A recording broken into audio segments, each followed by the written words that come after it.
السلام عليكم ورحمة الله تعالى وبركاته. واش حوالكم البنات؟ ان شاء الله تكونوا ملاح، ان شاء الله تكونوا بخير وبصحة جيدة.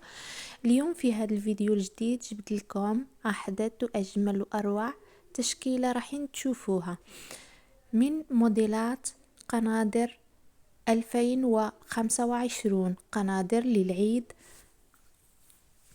موديلات جميلة، موديلات أنيقة ومميزة، موديلات تلبي كل الأذواق. اخترتها لكم بكل عناية، بكل حب وود، إن شاء الله تنال إعجابكم وتستفادوا منها. خليكم حبوباتي مع جمال هاد الموديلات وفرجة ممتعة للجميع. ما تبخلونيش البنات بلايك واشتراك، ما تنسوش تضغطوا على زر الجرس هكذا باش يوصلكم كل ما هو جديد ومميز. في امان الله، سلام.